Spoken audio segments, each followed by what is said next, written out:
Les artistes ne font rien comme tout le monde, c'est bien connu. Du coup, ici, on marque Octobre Rose en plein mois de novembre. À l'initiative de cet événement, l'association Pour l'amour des arts, qui propose non seulement de découvrir et d'acheter le travail d'artistes bénévoles, mais également de faire participer les visiteurs. Votre contribution, ça, oui madame, un soutien-gorge qui à terme fera partie d'une œuvre tout entière.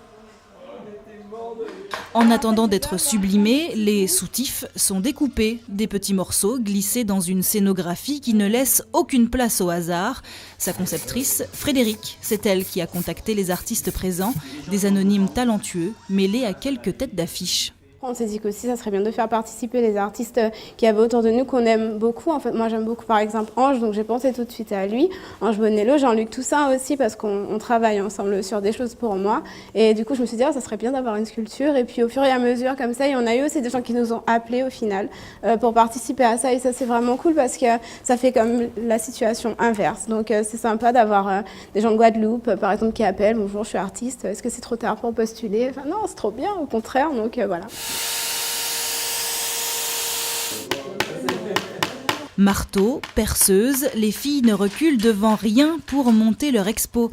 Seul homme de la pièce, Ange Bonello, sa part du travail est déjà faite. Elle s'appelle Organique Forme, un tableau issu de sa dernière collection, mais qu'il a adapté à l'événement. C'est le génome humain, donc c'est une toile qui travaille autour des cellules, etc.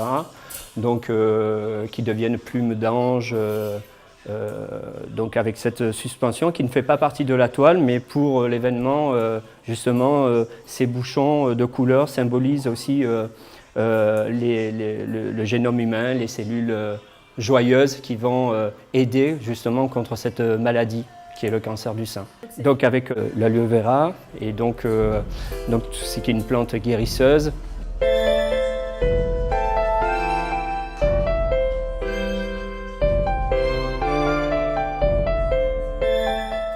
Cette salle d'expo, les filles l'ont longtemps cherchée. Leur fraîcheur, leur volonté, voilà ce qui a convaincu les responsables du domaine de Tivoli. On s'est dit qu'un groupe de jeunes dames, de jeunes filles, d'une moyenne d'âge de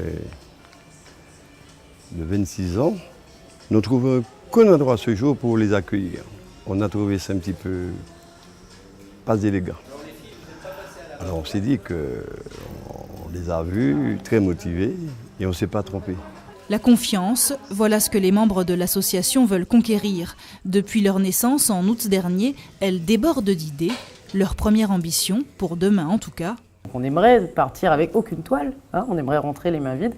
Et puis que l'association perdure et que nos prochains événements puissent ramener du monde, parce que on essaye de développer la culture, de faire avancer les choses, de donner accès en fait à la culture sous toutes ses formes. Reste à leur dire bon vent et à vous rappeler que demain il faudra apporter de quoi soutenir les sains et la lutte contre le cancer qui les menace.